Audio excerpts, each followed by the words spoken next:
Hello everyone, welcome.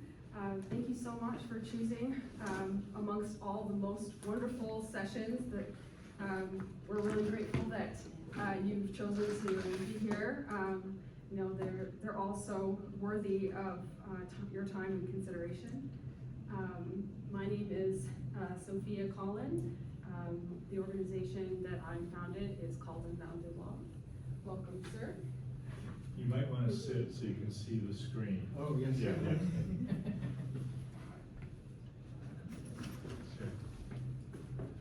I have the great honor today of being in a panel with the Right Question Institute, and they will be speaking later on. We're dividing the time, a half hour on trust governance and a half hour to them, and then the remaining time will be a question and answer. And we just hope to have a good conversation with all of you, hear your thoughts, feedback. Yes, thank you. As I said, my name is Sofia Collin. I'm a recent graduate of law school, and I'm working on a theory of jurisprudence called unbounded law, which posits that law should be an instrument of peace, not simply one of retribution. A practical application of this jurisprudence that I'm developing, and which I will be speaking on today, is called trust governance. And this new government style hopes to unite people who perhaps have been in conflict for some time regarding land, disputed ownership or control thereof, and how they might become partners instead of enemies in jointly administering that land for the benefit of the people.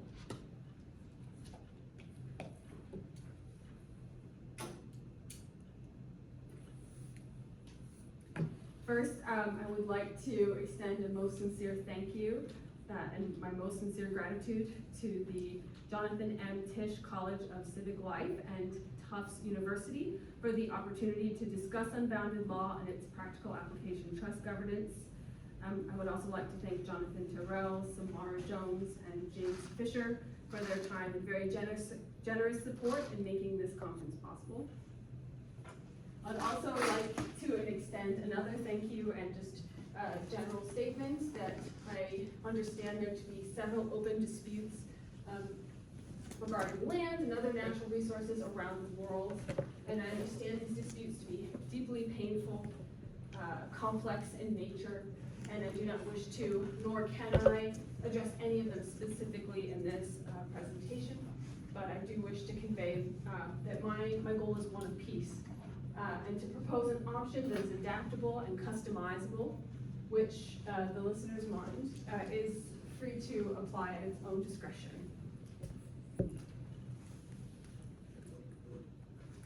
So this is a general overview of the presentation.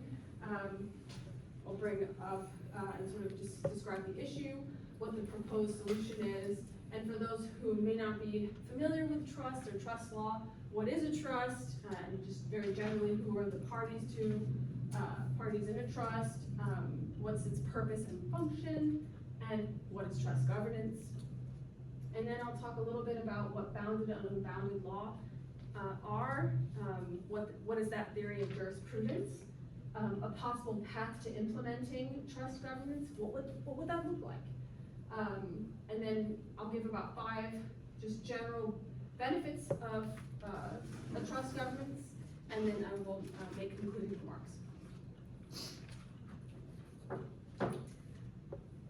So the issue, certain lands have been in dispute for decades, if not for centuries. Parties that dispute control, ownership, or superior connection to land have caused war, conflict, and devastation to peoples that have lived upon them.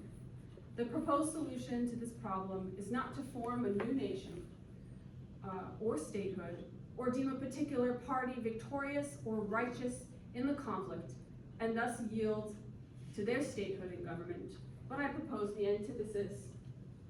The land can be placed in trust and administered by the parties to the conflict, in addition to independent trustees for the benefit of the people.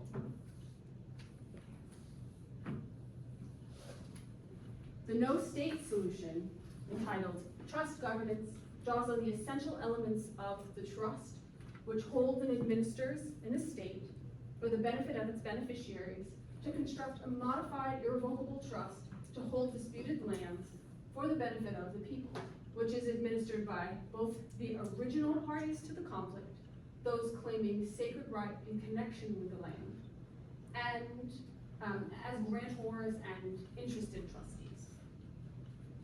Independent trustees are selected by the grantors to assist in the administration of the trust.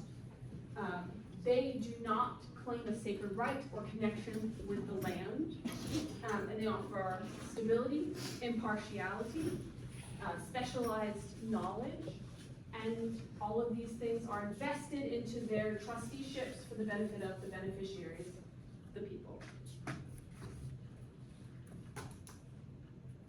So, in general, what is a trust? There are three main actors. There are grantors, there are trustees, and there are beneficiaries. Grantors are those who create the trust, and they place valuables, in this case land, such as cars or even companies. Any kind of valuables can be placed in a trust to be held and administered by the trustees.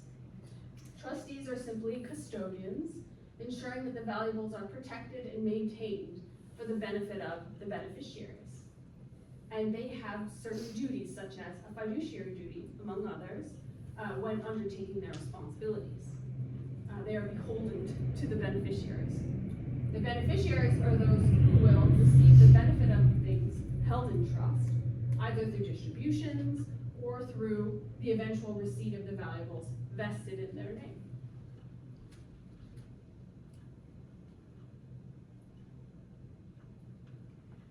So, in a trust, it's designed to separate what's called legal title from equitable title.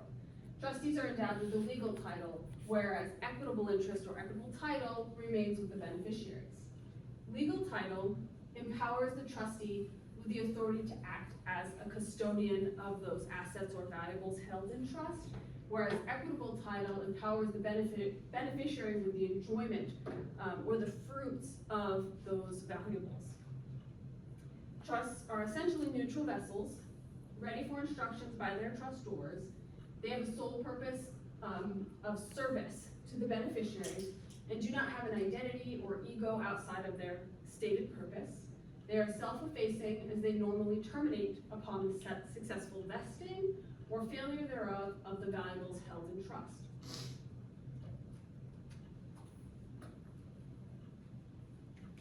So here's a sort of picture of what a trust governance would look like. You have your land here, which is placed into a trust, a legal entity. The legal title is held by the trustees right here, and you can see there are different kinds. You've got the interested trustee and grantor. So interested being a trustee that claims sacred right or connection to the land. Then we have an independent trustee who doesn't claim a sacred right or connection to the land, but invests their specialized knowledge, acts as a mediator, acts as a custodian as well in their trusteeship within the trust governance.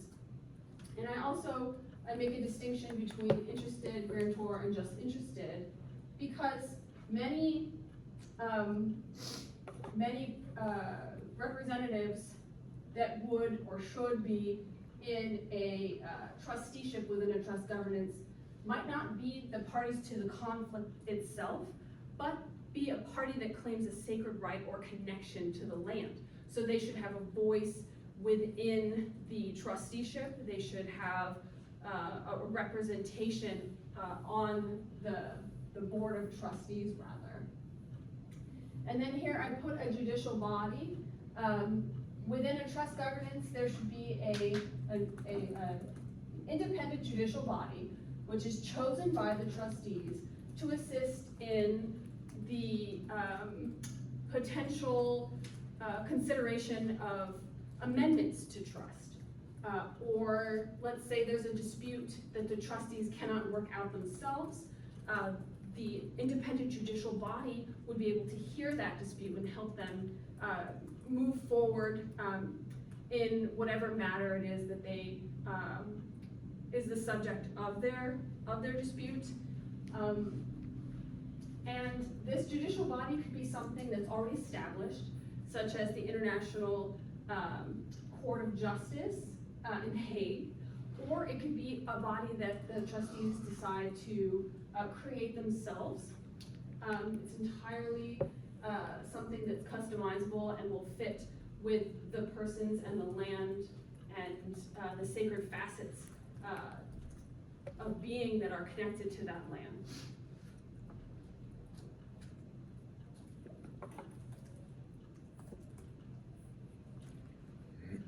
So, what is bounded and unbounded law? Bounded law is the law that you're most, you might think of when you think of a law, such as jaywalking, right? If you cross a street where you're not given a crosswalk, most likely, if a police were to see you, they would give you some sort of fine or some sort of ticket. It restricts your action. It says what you can or cannot do. Standing, so your ability to have access to the judicial system is based off of harm. So if you're a harmed party, you have access to the judicial system. However, it can't be necessarily anticipatory, because as constitutional law says, it's not ripe, right? So you don't have the ability to have a standing because a harm hasn't occurred yet. So it's a facet of bounded law is that harm is central to the justice system. And law can thus be seen as a weapon, using violence or punishment or threat thereof to discourage bad action. And it utilizes fear to do so. So bounded law it's still very centered on harm and restricting of access, restricting action. And it demarcates right from wrong, it cultivates boundaries. It's reactionary as it goes into effect generally after a harm has occurred. Then the judicial system is willing to negotiate with you and the other party to determine what might have happened. You can't necessarily say, I think something's going to happen and I'd like to sort this out. It doesn't work like that. And it generally sees peace as an absence. It sees peace as an absence of negative action, not as a flourishing of human dignity or of joy. It sees, well, if no one's doing anything wrong, then we must have peace. And it's divisive as our judicial system and law itself is adversarial in nature. Lawyers on either side, harmer, harmed, there's a dynamic of opposites.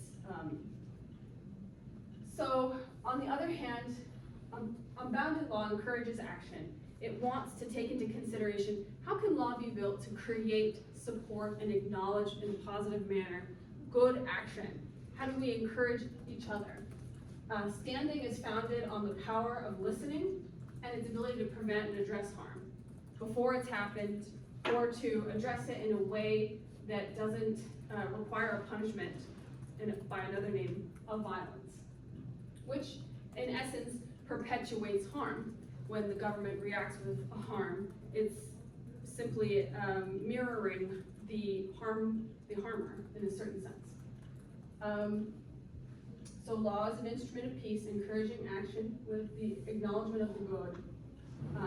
It's law that seeks to cultivate morality and empower the people, and not define necessarily what's right or wrong, but to create a relationship that supports the dignity of all people and the success and human flourishing of a community as a whole.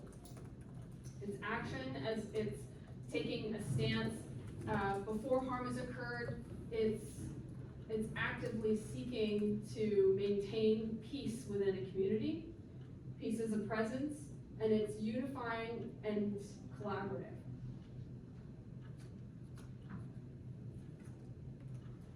So what is a possible path to trust governance? What could that look like? So you might receive a request for trust governance by a party to a dispute, unbounded law or myself. Then we need to, on the local level, and perhaps expanding out from the local level, obtain consent from all parties to the conflict, to the dispute. We need to reach out to those parties that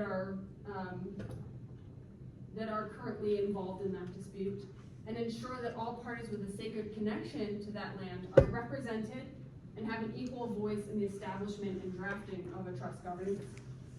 They may not be a participant in the open dispute. They could be living abroad due to the ongoing conflict. So you might have parties actively in a violent scenario over a piece of land. However, there's another party that also claims sacred right and connection, but they're not engaged in that violent conflict at that time. Perhaps they fled, but they still deserve to be a trustee, have representation regarding the land. On the international level, we need to reach out to the partners such as the UN, and possibly judicial bodies, regarding the request for a trust governance, secure recognition in terms of possible reliance, identify and retain experts, attorneys, and other relationships vital to the building of a trust governance, such as independent trustees or judge nominations. We need to create a budget, identify existing resources, and secure a bond, loan, donations, or other financing necessary to move forward in the drafting process. And then the collaboration begins. We begin drafting the trust together with the consent and participation of all grantors and trustees. And interim implementation can occur symmetrically, just sort out any aspects of the trust that are not working as intended. So one of the 5 benefits that we could discuss is that relationships and belonging, that trust governance prioritizes relationship and belonging over ownership or boundaries. Trust governance is founded on celebrating and encouraging the flourishing of differences and sacred connection to land. The government is neither silent nor deafening. It recognizes that avoidance is not neutrality, which may suggest difference is bad and should be bounded, possibly creating a foundation for division, discrimination, and discord. Trust governance recognizes that separation or segregation is not neutrality, which may suggest difference. It basically says that both avoidance and neutrality and separation and segregation say that peace is an absence and not a presence. It's a foundation for division, discrimination, and discord. And it says that an absence of negative or harmful action or conflict means there is peace. So defining a nation ultimately requires the acknowledgement of boundaries, which, like laws, are enforced with punishment or threat thereof, or may separate or avoid to cultivate their national identity, which inherently can cause discord, violence, and a breakdown of the nation.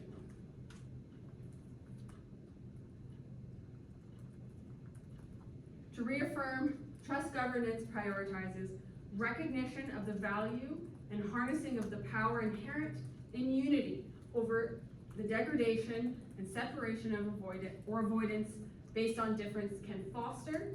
Separation of people based on beliefs or differences does not cultivate peace, but is another form of violence, creating disharmony and a breakdown and distrust in government.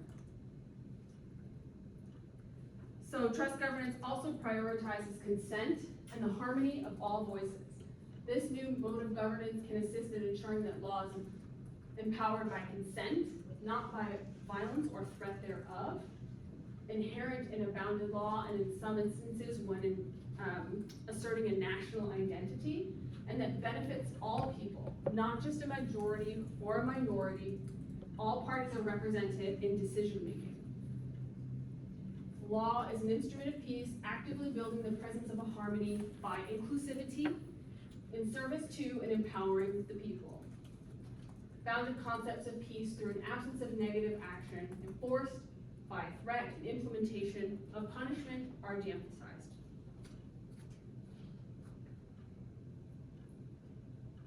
Trust governance prioritizes the people over country.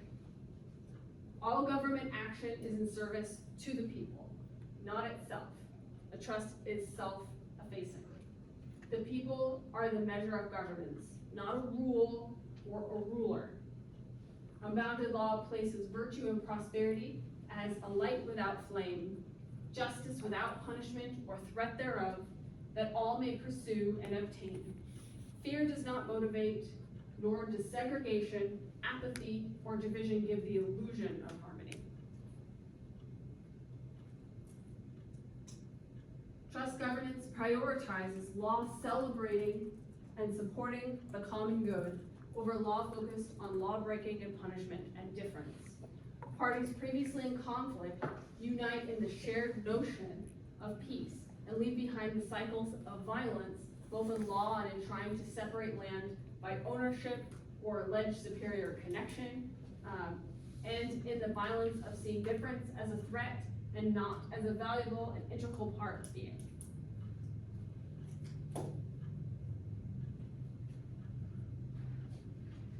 This peace architecture emphasizes collaboration, harmony, profound respect, selfless service, and the upholding of stability, safety, self-determination, and equal rights for all people.